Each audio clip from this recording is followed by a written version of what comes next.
Okay, hello and welcome everyone to Effective Giving Day 2021. We are joined by several panelists who are from the organizations who presented some of that content earlier. We have Michael Plant from the Happier Lives Institute. We have Karolina Sarek from Charity Entrepreneurship. We have Johannes Ackva from Founders Pledge, Taylor Smith from GiveWell, and I'm Luke Freeman from Giving What We Can, and I'll be hosting the Q&A. We'll get straight into the first question. And we have the UK recently cut their international aid budget.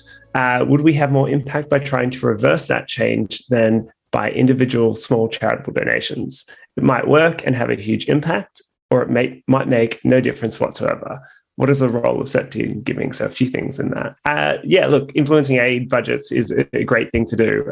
There is a project that I'm aware that one of our members, Sanjay, and various other people were working on to try and influence the UK to reverse that decision. I think if you can do that, that is wonderful. And sometimes supporting organizations doing that kind of work is a form of leverage. So yeah, absolutely, there's a role for that. It seems very hard to think about how to compare these sorts of things, and also what would be the most effective places to try and support that. So maybe that's a question to try and bring up with your politicians come the next election time, in addition to just thinking about what you do with your donations.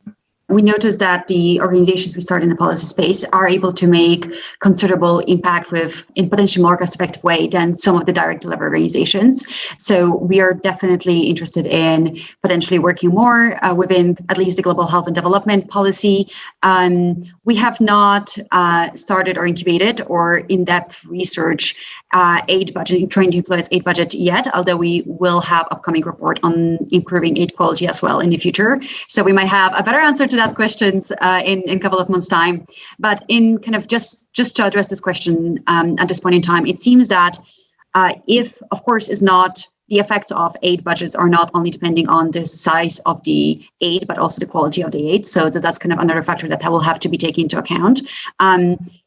From what it seems from the current analysis, at least the UK aid department, comparably to other places, looks pretty good from that perspective. And it seems that if able to work on reversing that change, the impact of that could be potentially large, even if we just look at GiveWell top and standout charities and effects that it will have on them.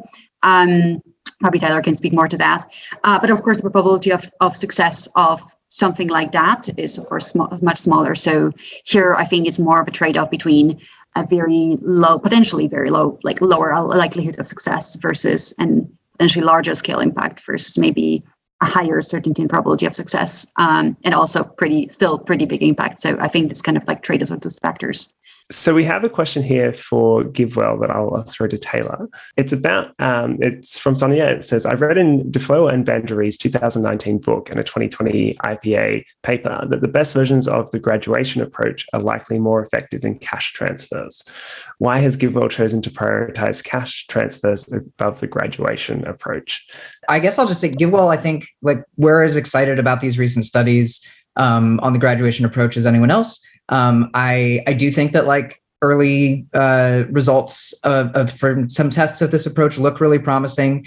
And I think basically I would just agree with your statement that there is some possibility that this turns out to be more cost effective than pure cash transfers.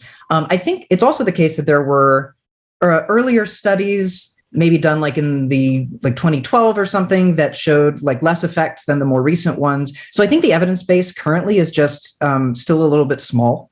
But I'll be really excited to see the evidence base expand. And once there's an evidence base that we think looks really promising, we'd be absolutely interested in looking into charities that are interested in implementing this approach and sort of running it through the GiveWell research process. So so GiveWell has not decided in some sort of permanent way to prioritize, pure cash transfers over the graduation approach. It's an exciting thing that we're interested in watching how it develops. With an increase in high net worth donors interested in effective giving, what is the role for smaller donors? I guess quite a few of the viewers will have seen this debate unfolding over the last few days on the Effective Altruism Forum. I came into effective altruism for the altruism, but I'm staying for the gossip. What I think we're seeing here is that with the it seems like lots of tech and crypto billionaires putting their money forward, then this raises the question of, what should those of us who just have, a little bit of money do with that? Are we still useful?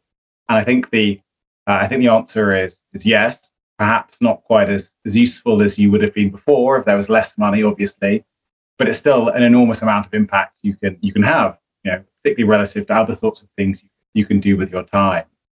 And if you're thinking about, well, what's the kind of do small donors have a comparative advantage over large donors? Well, I mean, perhaps it seems like what the smaller donors are able to do is if you are aware of people in your network and you think that their organizations are particularly promising, then you might sort of be able to come across things and work at a kind of a smaller scale, whereas large donors won't consider things which are just unless they kind of meet a certain threshold to be kind of worth their time to analyze. So for small donors, you should be on the lookout for smaller opportunities that where you can actually really have a meaningful impact that otherwise wouldn't get where things otherwise wouldn't get funded.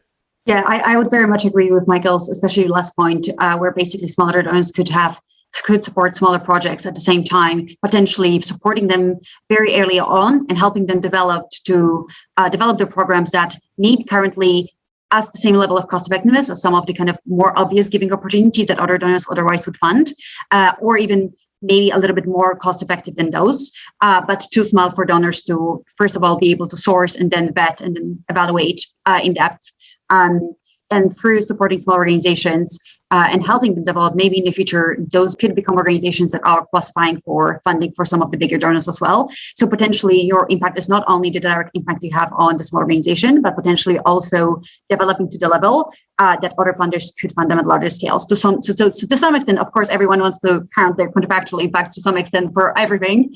But I do think small donors in this situation could be, for example, could be responsible also to some extent for the larger impact the organization might have in the future, because that organization might not have been developed otherwise, if not for their support at the early stages. So I do think this is a very kind of space where I see smaller donors could potentially do most good. Maybe just one thing to quickly add there is the idea that there's lots of really big donor money in philanthropy led mistakenly to the impression that like everything is already fully funded, and that's not true.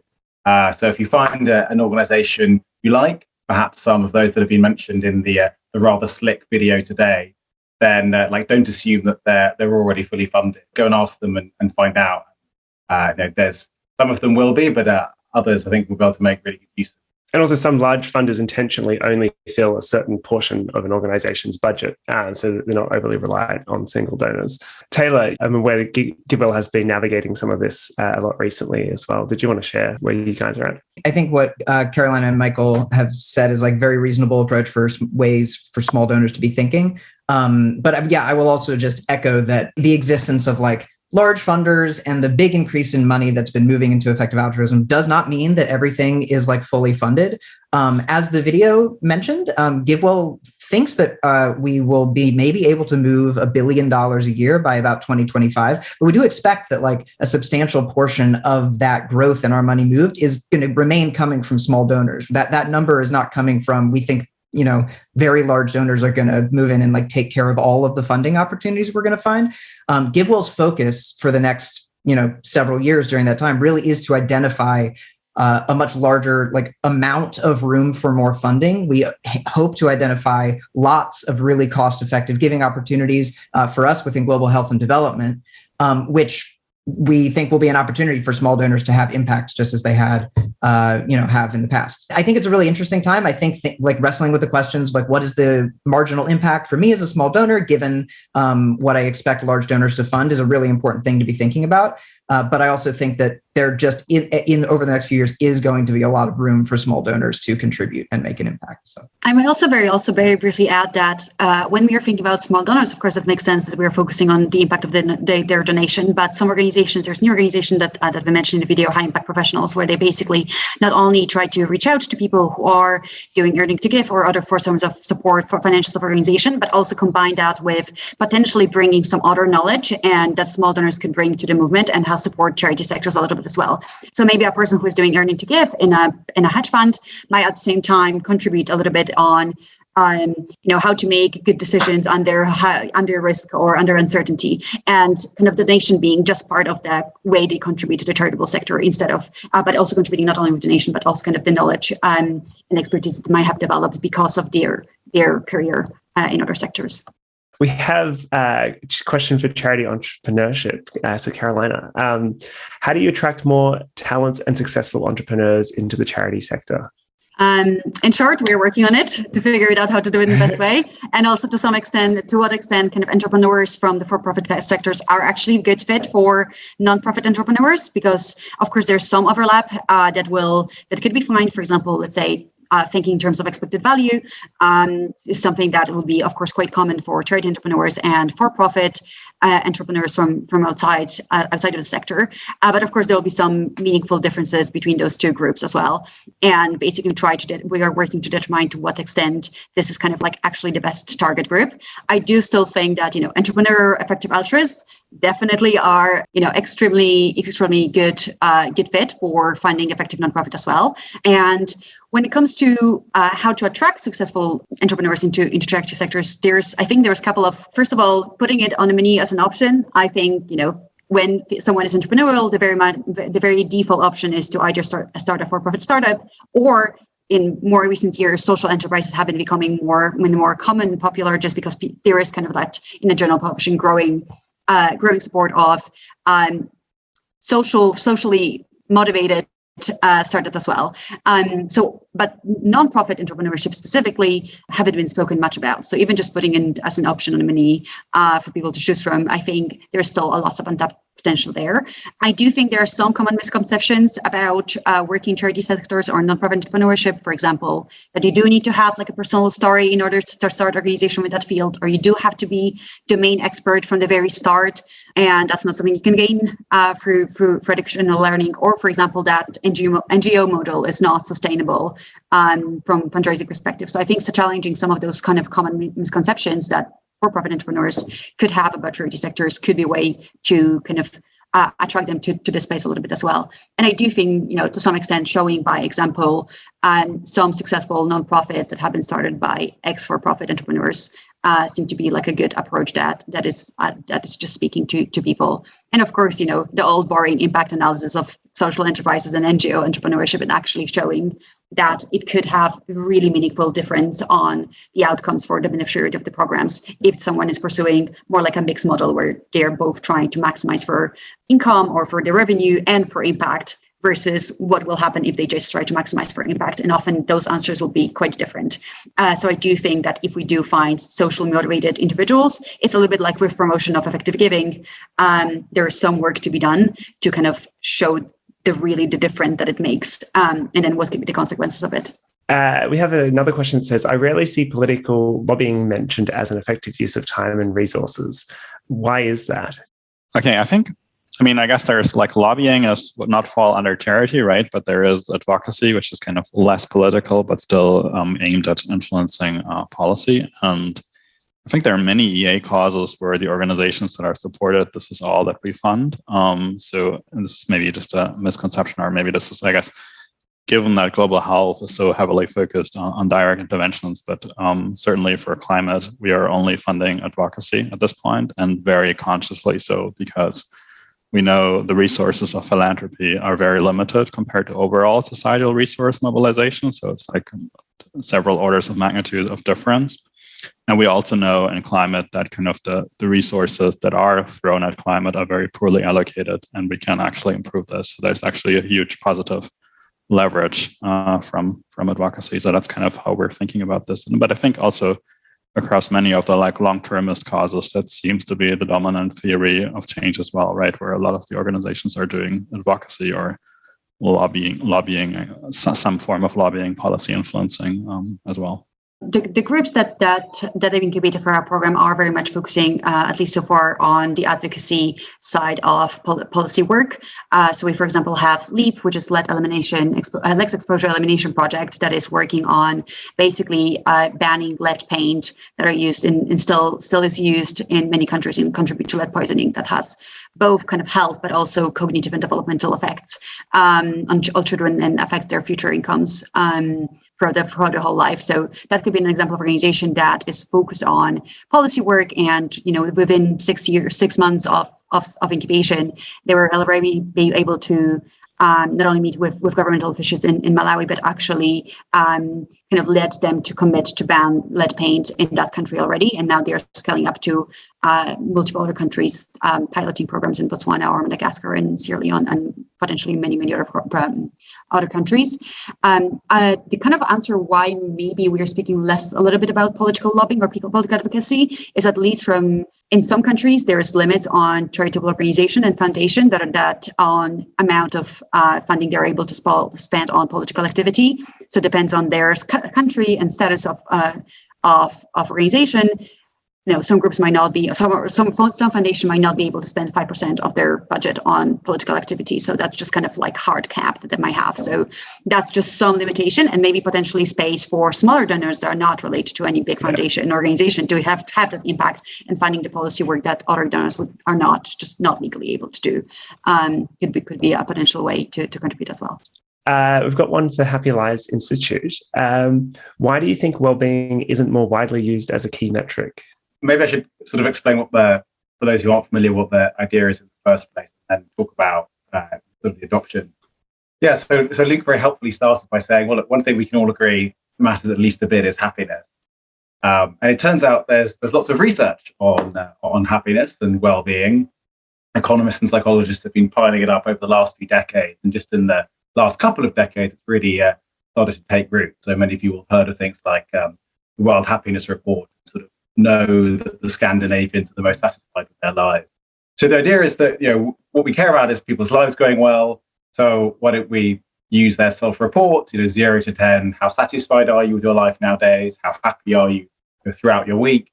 And I think that's a much better way of getting what actually matters, rather than doing what effective altruists have been doing, and to some extent still are doing, which is you look at things like health, you look at things like wealth, and then you do some kind of guesswork to sort of compare these things to each other. I think we should instead go direct to the source and rely on how well people say their lives are going. So, I mean, in terms of why it's not being used more, well, we have had quite a bit of success. So I've been banging this drum for some years. So Founders Pledge are sympathetic to this, as are charity entrepreneurship, as are many kind of people in effective altruism individually. And I'm hoping to at some point persuade GiveWell Open Philanthropy to take this as part of their thinking as well. So maybe Taylor can tell me what his doubts are. And as I've been having these sort of, people say there are 3 stages of a good idea. So this is stupid. It's a nice idea, but it'll never work here. And then third, I've been saying it all along. Members of staff at GiveWell, there's been sort of theoretical reservations. Can you measure happiness? Can you compare people's happiness scores? Those have somewhat fallen by the wayside. And I think one reservation people do still have is like, well, okay, we have to sort of change our processes. Is this really worth doing? Does this tell us anything new?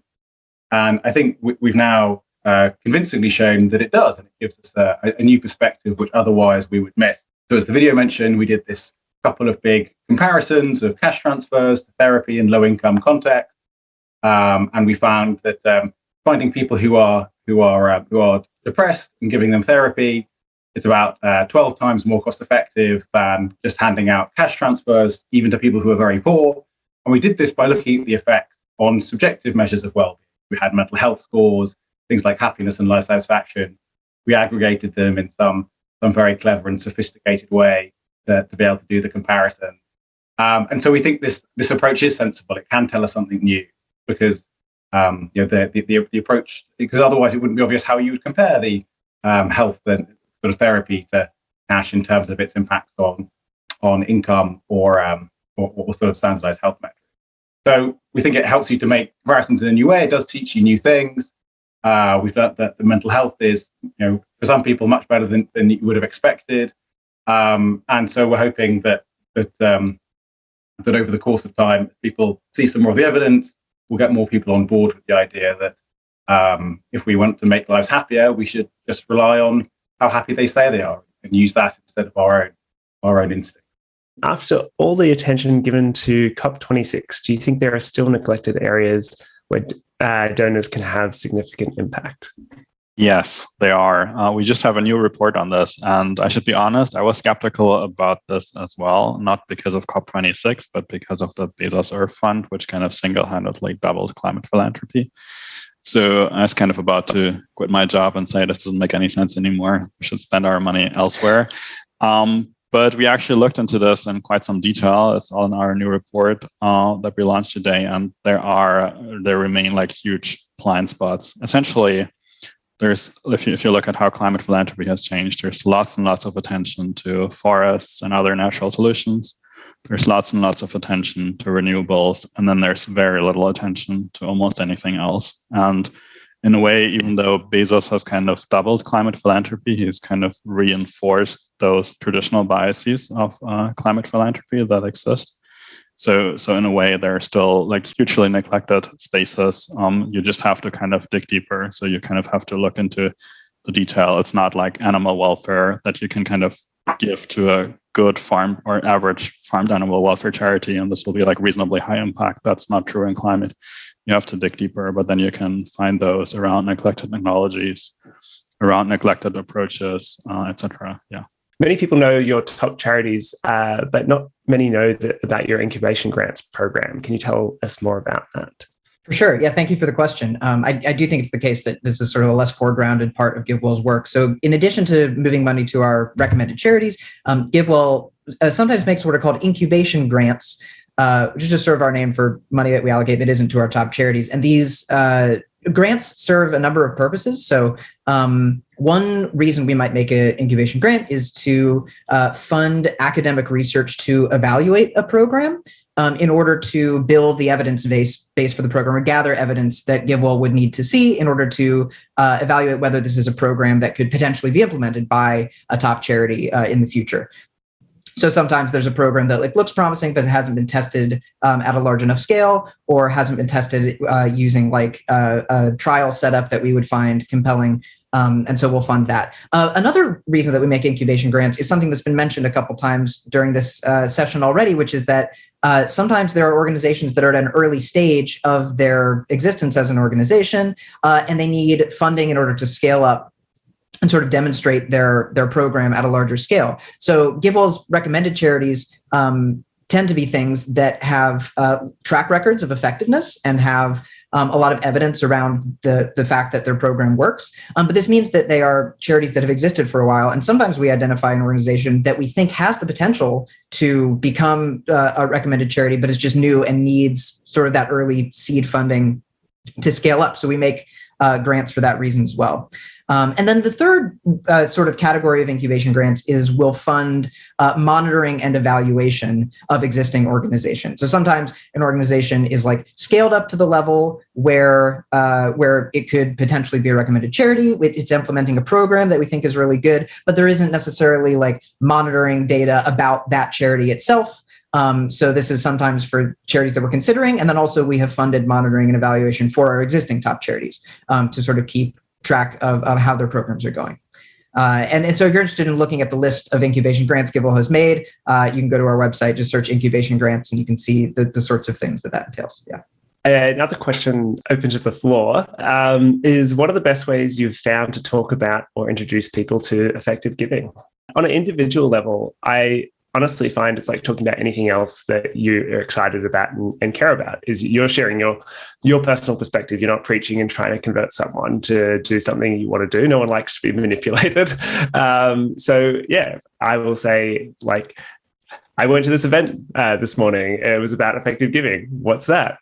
Oh, well, it turns out you can have a huge impact if you think about carefully where you're giving your money. For example, I care about X, and therefore I'm giving to Y, and they do this wonderful thing.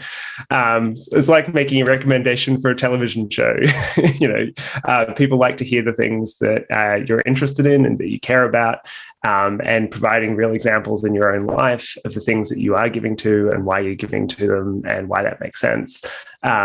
That is, honestly, hands down, I find the most effective way to talk about it in interpersonal relationships. So. One thing I find is that I often just feel anxious and awkward. Like if I try and bring this up, the other people are going to feel like I'm like I'm telling them off in some way for not doing that? And do you have any suggestions for people who have a sort of similar sort of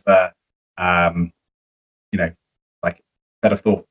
I totally understand that anxiety. Also, people are anxious to start talking about anything related to money sometimes. And the thing I can say for that anxiety is it often doesn't bear out unless you are talking about it in a way which does feel like an attack. If you're talking about it in a way which is just sharing that there are these great opportunities and that excites you, and particularly talking about it as like hidden gems, things like that you found these great things, that very rarely have I seen that go poorly, because people are excited to hear that you've found this thing that you're really interested in, that is, especially talking about things that are like unfairly neglected, that people are typically missing, and then that might be surprising to someone.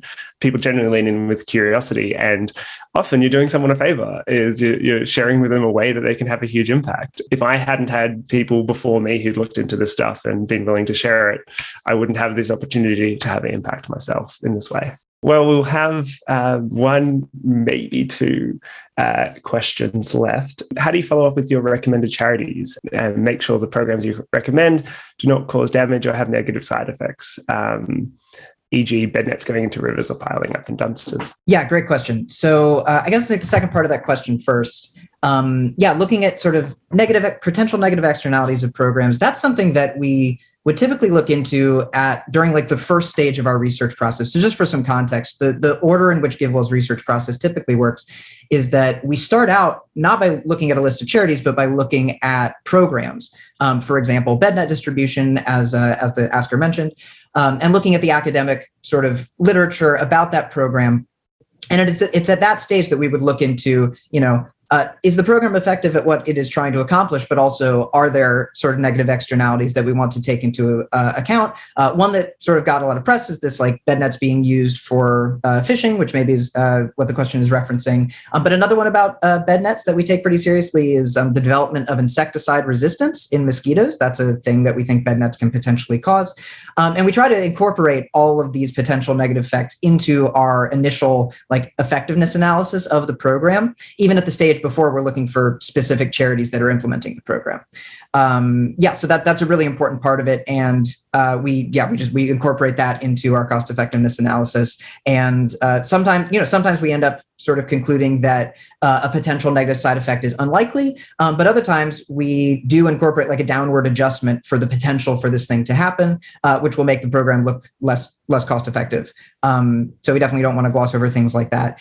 To the first part of your question about following up with our top charities, we stay in really close communication with all of our recommended charities. We gather like monitoring data from them. Sometimes it's their own collected data. And then sometimes, as I mentioned when I was talking about incubation grants, we'll actually fund sort of like third-party organizations to go in and do monitoring. For example, with bed net distribution, that's one where we had some recent grants to fund like monitoring of whether bed nets are like hung correctly, whether they're being used correctly 2 or 3 years after the fact, after they were distributed. The other way in which we really stay up to date on what our top charities are up to is keeping track of what the top charities would do with the next amount of money that they receive. This is a really important part of GiveWell's research because our maximum impact fund, which is just our name for the money that donors have given to GiveWell to re-grant at our discretion to our top charities, we try to re-grant that to the top charity or charities from among our recommended charities that have the most cost-effective marginal funding gap, sort of like on deck for the next thing they would do with the next amount of money they received. And we try to compare the cost effectiveness of the sort of the next thing each of our top charities would do and make our allocation decisions that way. So we want to keep really up to date on what our charities' plans are. That's the other type of data that we collect on an ongoing basis.